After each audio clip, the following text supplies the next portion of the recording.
गांव में एक बुजुर्ग महिला रहती थी। उनको सारा गांव नानी कहता था। पूरे गांव में उनका बहुत सम्मान था। वे बहुत ही अनुभवी, चतुर, समझदार और परोपकारी स्वभाव की महिला थी। वे अपने घर में अकेले रहती थीं। उनके पास बहुत अच्छी खेती बाड़ी थी और वही उनके जीविका का साधन था। एक रात जब वे घर में लेटी थी तब उनके दरवाजे पर किसी ने दस्तक दी। नानी, दरवाजा खोलिए, मैं एक बहुत जरूरी काम से आया हूँ। कौन? लखन बेटा, रुको अभी आती हूँ। रात में ऐसी कौन सी परेशानी आ गई जो तुम्हें नानी याद आ गई?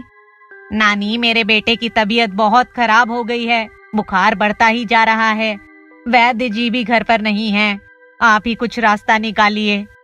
लखन, तू चिंता मत कर, मैं कुछ देशी दवाएं लेकर अभी तेरे साथ चलती हूँ। नानी ने अपनी पुरानी संदूक से कुछ जड़ी बूटी और देसी दवाई निकाली और लखन के साथ चल पड़ी। अरे चिंटू का माथा गर्म है, बुखार है, लेकिन ये जल्द ही ठीक हो जाएगा। अरे बहू, ये ले जड़ी बूटी और जल्दी से इसको पीसकर इसका काढ़ा बनाकर मुन्ना को पिला। लखन, तू ठंडे पानी की पट्टी इसके माथे पर लगाते जा।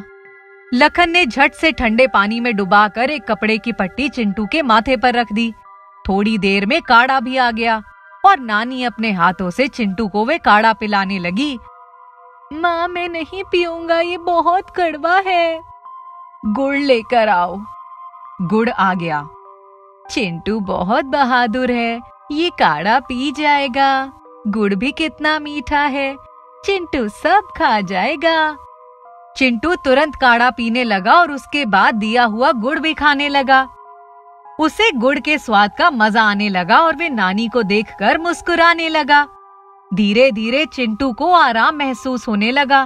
बुखार कम हो गया और वे सो गया। अचानक बीच गांव से कुछ शोर शराबे की आवाजें आने लगी। गांव के कुछ लोग घबराए हुए लखन के दरवाजे के सामने से जा रहे थे। क्या हुआ? तुम लोग इतने घबराए हुए क्यों हो? और ये गांव में शोर शराबा क्यों हो रहा है? अरे नानी, गांव में डाकू आ गए हैं। वे सेठ गिरधारी लाल के मकान के सामने बंदूक तानकर जोर जोर से सभी को ललकार रहे हैं। गिरधारी लाल का दरवाजा बंद है। डाकू लोग चिल्ला चिल्लाकर गिरधारी लाल को दरवाजा खोलने के लिए कह रहे हैं और उसे धमका रहे हैं। अब गिरधारी लाल को लुटने से भगवान ही बचा सकते हैं। नानी, अब क्या किया जाए? सेठ जी को कैसे बचाया जाए? आप ही कोई रास्ता बताइए। सबसे कह दो कि वहाँ कोई ना जाए, जान का खतरा है। सभी लोग अपने अपने घरों में छुप जाओ, मैं कुछ तरकीब निकालती हूँ। एक डाकू सेठ गिरधारी लाल के दरवाजे पर बंदूक से पीट रहा था। गिरधारी लाल, दरवाजा खोलो, नहीं तो हम दरवाजा तोड़ डालेंगे और तुम्हें कोई नहीं बचा पाएगा। घर के अंदर गिरधारी लाल और उसका परिवार डरा सहमा हुआ है। नानी तेज कदमों से अपने घर की तरफ जाती हैं। कुछ समय के बाद पुलिस के सायरन की धीमी आवाज आने लगती है। सायरन की आवाज तेज और तेज होती जाती है।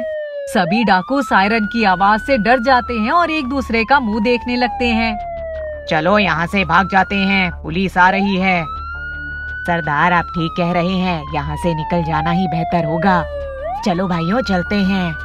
सभी डाकू भागने लगते हैं। एक डाकू भैंस के गोबर में गिर जाता है। उसके सारे कपड़े और मुंह में गोबर लग जाता है। सब जल्दी जल्दी अपनी जीप में बैठ जाते हैं और दूसरी दिशा की तरफ भाग जाते हैं। गांव वाले अपने घरों से निकलकर बाहर आ जाते हैं। पुलिस के सायरन की आवाज आई, लेकिन पुलिस की गाड़ी कहाँ गई? हाँ रघु भैया, पुलिस का पता नहीं, डाकू तो सब भाग गए हैं। मैं तो घर से लाठी लेने गया था। आज सभी डाकुओं का दिन अच्छा था, मुझसे बच गए। तुम्हारी लाठी कहाँ है? पुलिस आ रही थी, इसलिए मैंने कानून को अपने हाथ में लेना उचित नहीं समझा। सभी लोग हंसने लगे। नानी एक तरफ खड़ी होकर एक झोला लटकाकर मुस्कुरा रही थी। फिर धीरे से सायरन की आवाज आई। सभी लोग नानी की तरफ देखने लगे। नानी ने अपने झोले में हाथ डालकर अपने टेप रिकॉर्डर से निकलती हुई सायरन की आवाज बंद कर दी। पुलिस के सायरन की बात सबके समझ में आ गई। वाह नानी, मान गए, क्या दिमाग लगाया। अपनी नानी बड़ी सयानी। नानी की चतुराई से सेठ गिरधारी लाल लुटने से बच गए। सेठ गिरधारी लाल नानी के चरणों में दंडवत प्रणाम करने लगे। नानी ने उसे आशीर्वाद दिया। सभी लोग खुशी खुशी अपने घर की ओर चल पड़े। शक्ति की अपेक्षा युक्ति ही श्रेष्ठ होती है।